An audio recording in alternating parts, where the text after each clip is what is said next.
Hola, ¿tú sabes que puedes solicitar como reparación por los perjuicios sufridos por un accidente de tránsito? El pago de una suma de dinero por los daños ocasionados en tu vehículo. Compensación económica por los días que te viste imposibilitado de laborar. Compensación económica por pérdida de la capacidad laboral.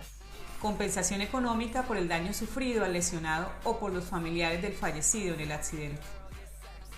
Pago de los gastos en que se incurrió como consecuencia del accidente. Compensación económica por secuelas permanentes que afecten la calidad de vida del lesionado. Cualquier otro tipo de detrimento material o inmaterial sufrido como consecuencia del accidente. Si este es tu caso y te gustó la información, síguenos para una segunda parte.